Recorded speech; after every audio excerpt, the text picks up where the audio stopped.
Greetings and salutations and welcome to a new episode of The Stargazer.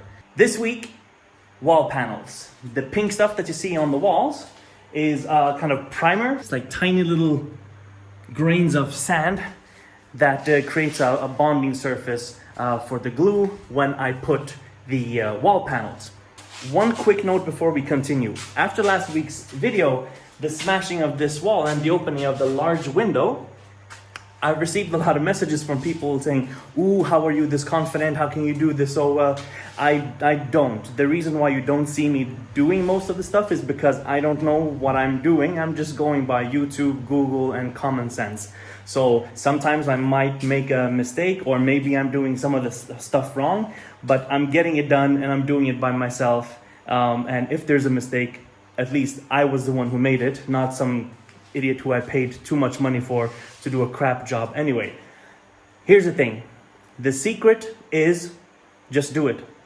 What's the worst thing that can happen? I mean, be safe, or wear appropriate gear and all these things, but it's not that complicated. It's really logical, and you can always ask for help in hardware stores, and YouTube is a fantastic resource. But here's the thing. Just do it. You only have to be brave for about 3 seconds, and once you start smashing down the wall and pay 400 euro for a new window, there's no turning back. You have to finish it, right? So that's a secret. There is no secret. There is no extra super confidence. Half the time I'm petrified. I've seen some people doing this, but I've been procrastinating a lot with the wall panels out of pure fear, because I have never done it before, and I've never seen anyone do it before except for in 2 YouTube videos, because it's not a common installation method, or at least I haven't been able to find it on YouTube. So that's my advice to you. All you people who wish you could, just do it. What's the worst thing that can happen? Stay safe. Let's go. Welcome back to another day at the Stargazer. Sidetracking a little bit, because I'm realizing that the seeds I planted 2 months ago, the seedlings have grown way too fast, way too fast, way too much, and they need to get into the soil. But the thing is, the soil amendments that I made earlier this summer really wasn't enough. So I've decided to go with the raised beds. So today, because I got started really late, and I have a delivery coming in with 5,000 liters of compost.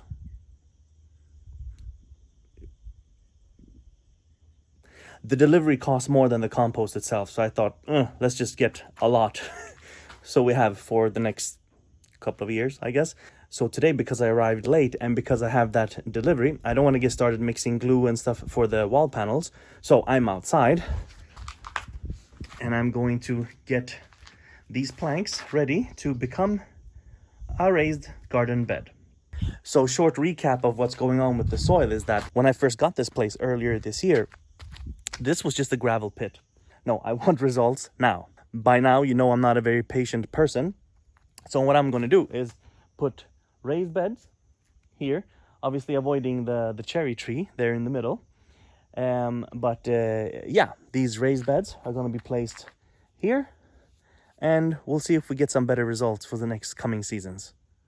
Because we're in the south of Spain, so we have spring, summer, and fall season to plant stuff, because it's really warm. Gotta love it. All right, so today I'm going to prepare these. I got the thinner one because, like with many things related to this house and this project, it's the first time I'm gardening. So I don't know how good I'm going to be at it. So I didn't want to buy the fancier, more expensive wood that was 5 centimeters thick and just, nicer looking in general, with the longer lifetime as well. So I just went with these cheap ones. Each one was like €5. I need 3 to make one garden bed. I'm going to start with one, see how that works out, and in a couple of weeks I'll add to them. And done. That took about 10 minutes, and this one was perfect. I finished it exactly when I was done with these. This is just linseed oil, nothing special, no chemicals, nothing, because this is going to be touching my food, so I don't want any chemicals in that. I use a roller to apply it, very absorbent, and just a few strokes, I was done. Of course, it's really important to get all the cracks, to get extra oil in there, so that's saturated. And that's done. Hey, look, kind of looks like a heart. Hey, today I'm having a proper garden day. You see the truck behind me? It's carrying 5,000 liters. It's carrying 5,000 liters of compost.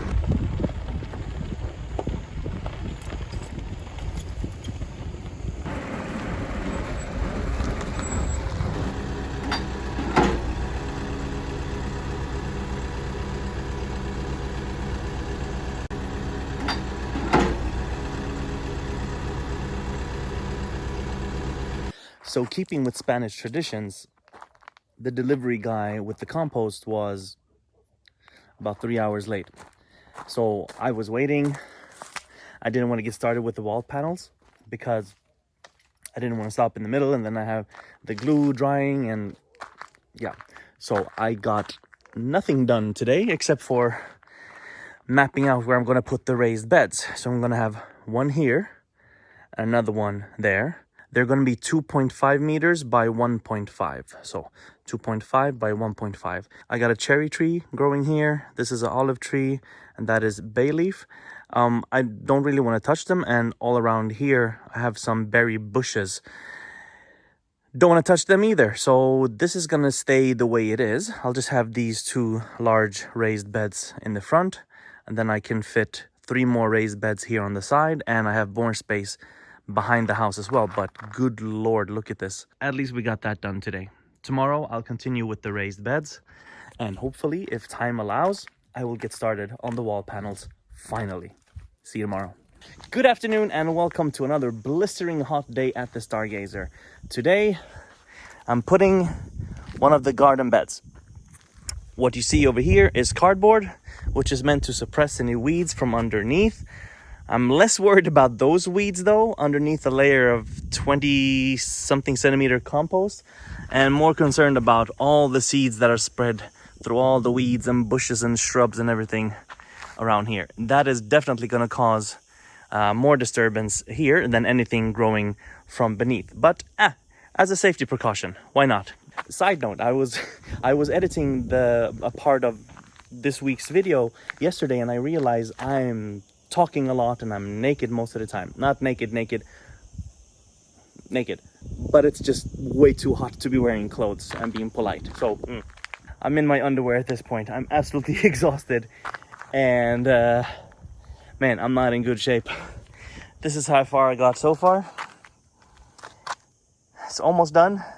I need maybe 2 more rounds and this is full.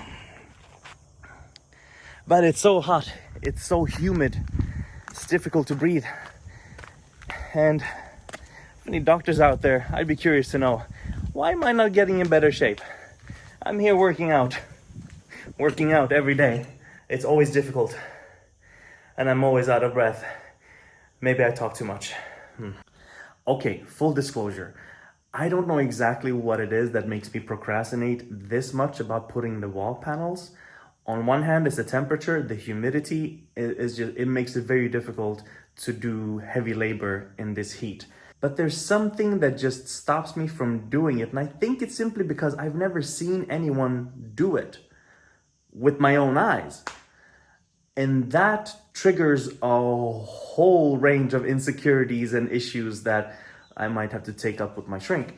But it's late in the evening, the sun is setting, temperature is dropping, so I don't have that excuse anymore. And I thought to myself, let me just try to put up one panel and see what it's like. Maybe I'm missing something. Maybe there's a tool that I need that I don't have here, and it's better to try it now, late in the evening, and go pick it up tomorrow morning before I get here, rather than coming here tomorrow and trying to put up the wall panel and realizing that I'm missing something. Long story short, I did it. There, one panel is up. This is the kitchen, and it's the most difficult panel as well because all of these, the pipes and the outlets and the sockets, but it's up there. It's not moving. It's level, and I also did this one because I still had a bit more glue left.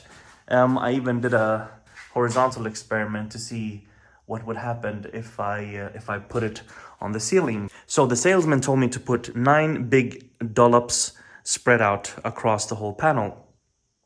I didn't like that idea, so instead of going with these big blobs, I went with smaller. I put about 20, maybe 30 smaller blobs all across just to have more stability, better distribution.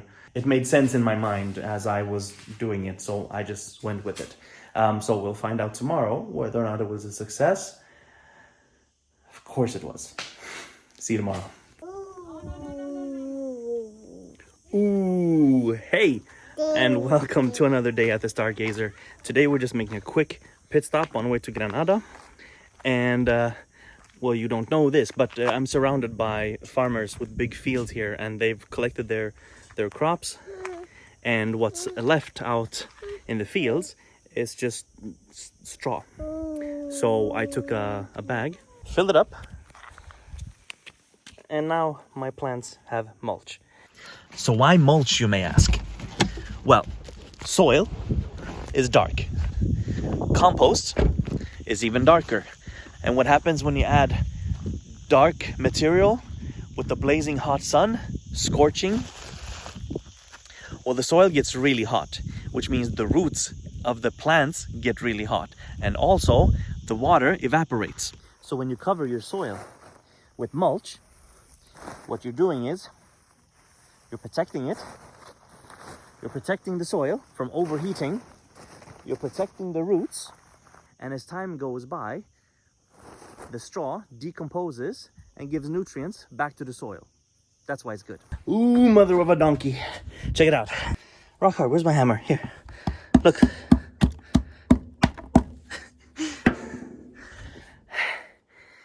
You live and you learn, right? I hate to say it, but I have to give up. It's just way too hot. Not just for me to be working, but the glue. That godforsaken glue is not supposed to be used in temperatures higher than 30 degrees. So I'm gonna try to come back at night, literally do a night shift, because at night it drops to about 20, 22 degrees. That should be better, so I'll try that. But for now, I give up. Now supermarket, straight home, relax, have a siesta, and come back at night. But I think I'm gonna cut this episode here because it's just gonna be boring watching me finish up the wall panels. It's getting really frustrating at this point because it's just taking too long. So I'm gonna cut here for this week, so I'll see you next week when the walls are done. Alright, see you next time.